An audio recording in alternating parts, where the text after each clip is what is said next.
마가복음 34번째 시간입니다. 오늘은 주님의 마음을 울린 한 사람이라는 제목으로 말씀을 나누겠습니다.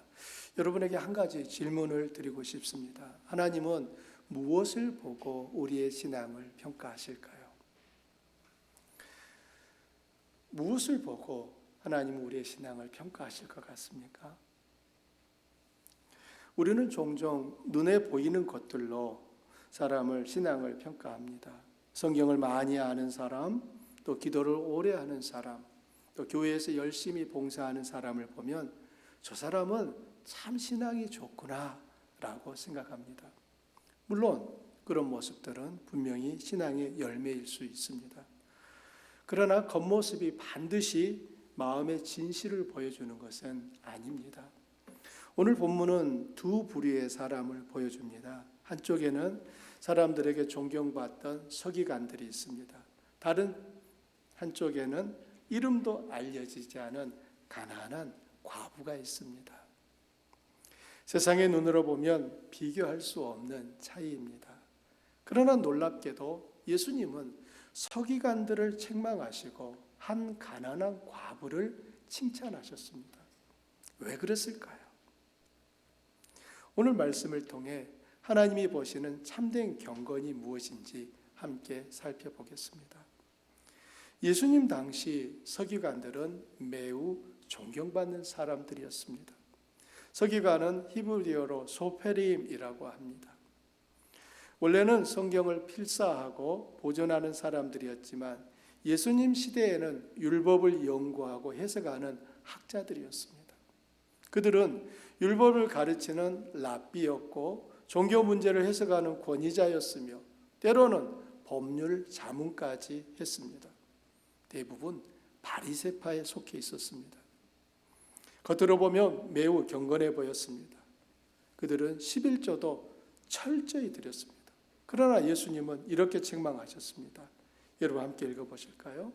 화 있을진저 외식하는 서기관들과 바리새인들이여, 너희가 박하와 회양과 근처의 11조는 들이되 정의와 긍휼과 믿음은 버렸도다.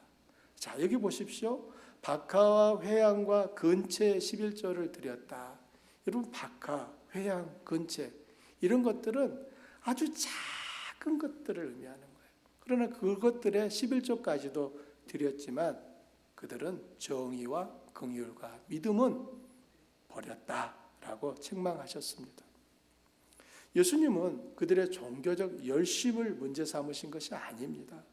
문제는 그들의 마음이었습니다. 예수님은 그들의 모습을 이렇게 말씀하셨습니다. 그들은 긴 예복을 입고 다니는 것을 좋아한다. 여기서 이 긴 예복이라고 하는 것은 제사장들이 입는 옷처럼 생긴 긴 옷을 말하는 것입니다. 시장에서 사람들에게 인사받기를 원한다. 회당에서는 높은 자리를 원하고 잔치에서는 윗자리에 앉기를 원한다. 한마디로 말하면 그들의 신앙은 사람들에게 보이기 위한 신앙이었습니다. 더 심각한 것은 그들이 과부들의 집을 삼키면서도, 여러분, 과부들의 집을 삼켰다는 게 이게 어떤 의미일까요? 집을 먹어버렸다는 겁니까? 어떻게 집을 먹을 수 있겠어요? 이 과부들의 집을 삼켰다는 것은 과부들의 재산을 다 빼앗았다는 의미가 되겠죠. 그러면서도 사람에게 보이려고 아주 길게 기도했다는 것입니다. 겉으로 보면 분명히 경건합니다. 그래서 사람들은 그들을 존경했어요. 그러나 주님은 그들을 칭찬하지 않으셨습니다. 왜냐하면 신앙이 하나님을 향하지 않고 자기 자신을 향하고 있었기 때문입니다. 신앙이 하나님을 높이는 것이 아니라 자기를 높이는 도구와 수단이 될 때 그것은 경건이 아니라 죄가 됩니다. 고대 세계에는, 슬라이드를 좀 보여주시겠습니까? 고대 세계에는 신들을 위해 거대한 신전들이 세워졌습니다. 중세 시대에도 하늘을 찌르는 교회 건물들이 세워졌습니다. 왜 그렇게 거대한 건물을 지으려고 했을까요? 여러분 궁금하지 않으세요? 사람들은 종종 눈에 보이는 규모와 화려함으로 경건을 판단하기 때문입니다. 그러나 하나님이 이스라엘 백성과 함께 하신 집은 거대한 신전이 아니라 장막이었습니다. 그 크기는 오늘날 농구 코트보다 조금 큰 정도였어요. 겉으로 보면 초라하지요. 어떻게 저런 곳에 온 우주 만물을 창조하신 분이 계신단 말인가 믿을 수 없는 것입니다. 그 겉모습만 보면 그곳에 하나님이 계시다라고 생각하기 어렵습니다. 그런데 하나님은 그곳에 계셨습니다. 또 하나님은 당신의 아들을 세상에 보내실 때 왕궁이 아니라 마구간에서 태어나게 하셨습니다. 만약 하나님이 겉모습을 중요하게 여기셨다면 틀림없이 거대한 궁전에서 태어나게 하셨을 것입니다. 그러나 하나님은 그렇게 하지 않으셨습니다.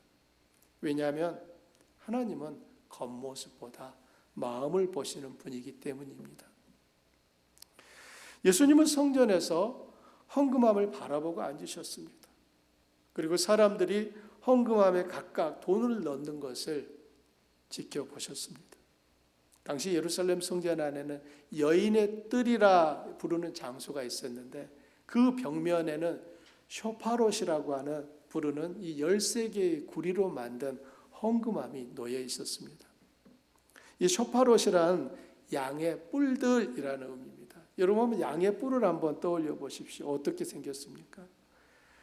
헌금함의 모양이 마치 양의 뿔 모양을 하고 있어서 붙여진 이름입니다.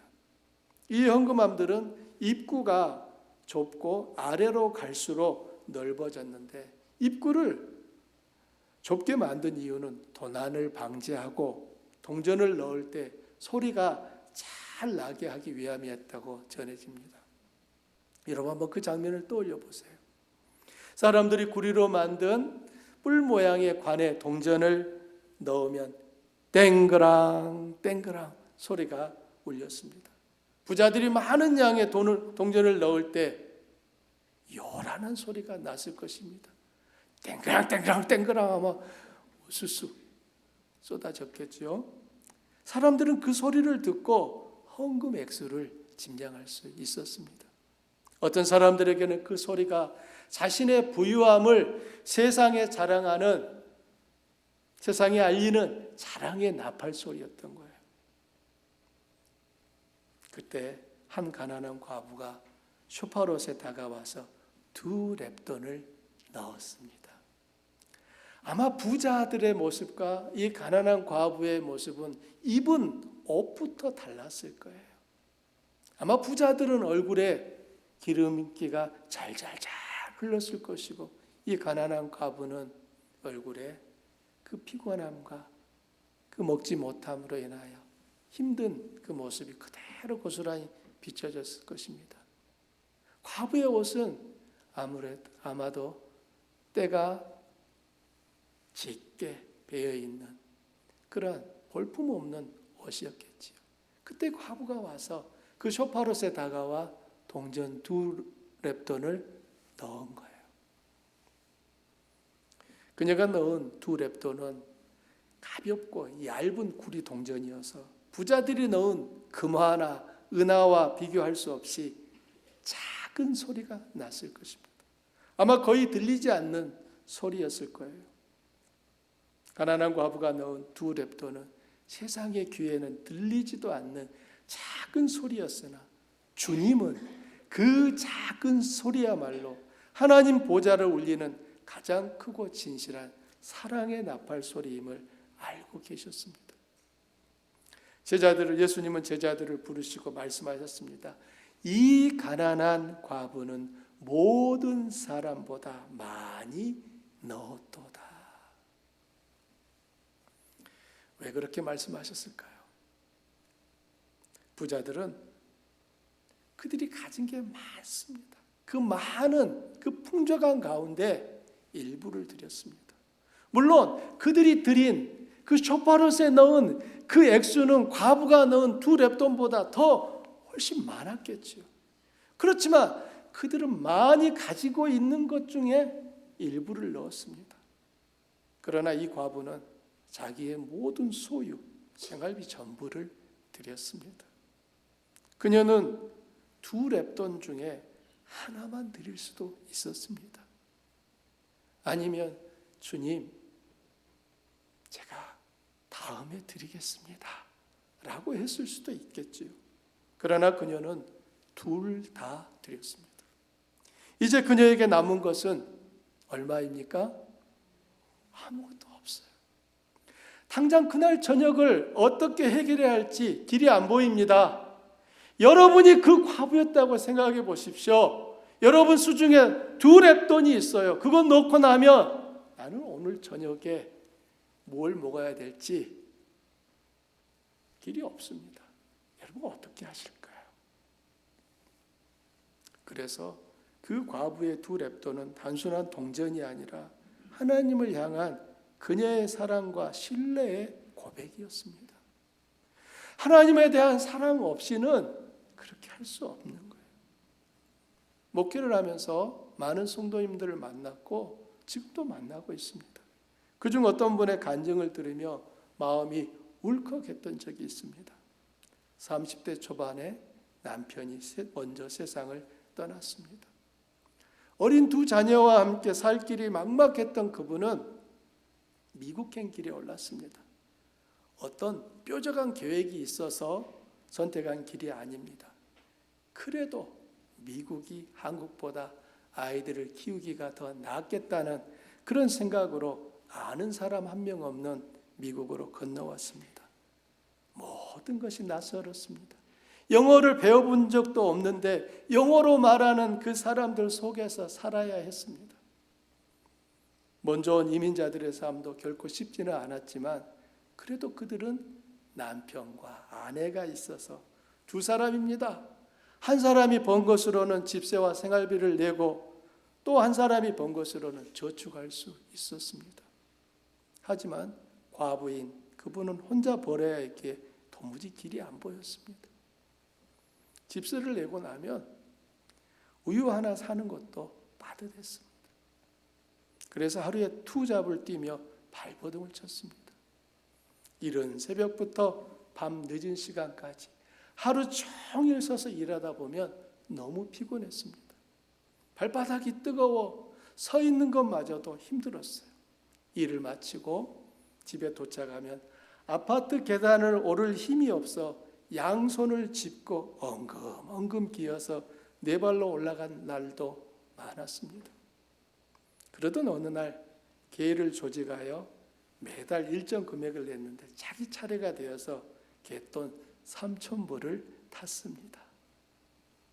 너무너무 좋아 가슴이 쿵쾅거리고 벌렁대며 뛰었습니다. 그런데 마음속 저 깊은 곳에서 교회 건축헌금으로 드리고 싶은 마음이 올라왔습니다. 고민이 되었습니다. 드려야 하나 말아야 하나. 고민 끝에 드리기로 마음을 정했습니다. 하지만 주일까지 기다리면 마음이 바뀌어 도저히 드리지 못할 것 같아 다음 날 바로 그 돈 전부를 헌금했습니다. 이제 남은 돈은 없습니다. 교회에 가서 하나님께 눈물로 기도했습니다.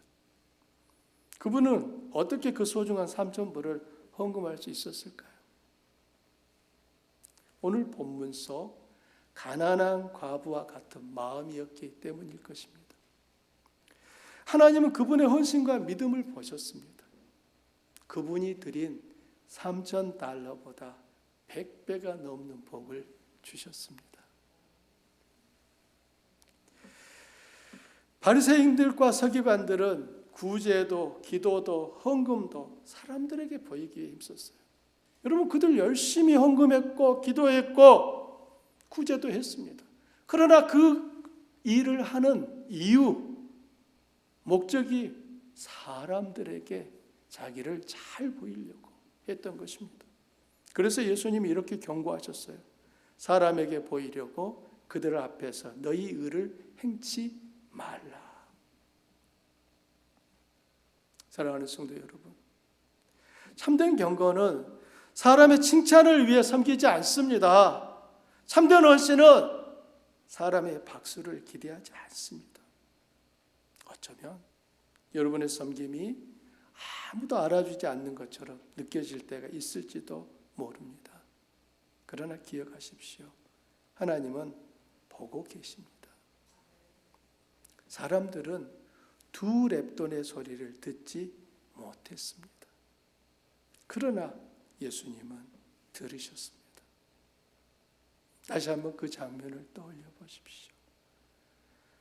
쇼파롤 앞에 사람들이 많이 몰려와서 제가 아까 헌금을 넣었습니다. 부자들은 촤르르 소리 날 때 이만큼 넣었어 의시됩니다. 과부는 살가마니 다가와 동전 2입을 넣었습니다. 오늘 하나님은 화려한 헌신보다 진실한 마음을 찾고 계십니다. 주님은 말씀하십니다. 그러므로 내 사랑하는 형제들아, 경고하며 흔들리지 말며 항상 주의 일에 더욱 힘쓰는 자들이 되라. 이는 너희 수고가 주 안에서 헛되지 않은 줄을 알미니라. 여러분, 주의 일을 힘쓰는 일은 중단하고 싶은 유혹을 느낀다는 겁니다. 그래서 견실하며 흔들리지 말며 항상 주의 일에 더욱 힘쓰라고 권합니다. 왜냐하면 너희의 수고가 주님 안에서 한 너희의 수고는 헛되지 않기 때문이라고 하죠. 또 이렇게도 말씀합니다. 누구든지 이 소자 중 하나에게 냉수 한 그릇이라도 주는 자는 결코 상을 잃지 아니하리라.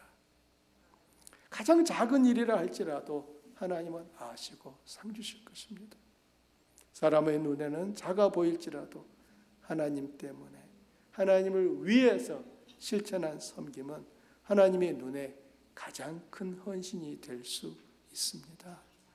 오늘도 주님의 마음을 울리는 믿음으로 살아가는 우리 모두가 되기를 바랍니다. 오늘 말씀을 생각하면서 우리 함께 기도하시죠.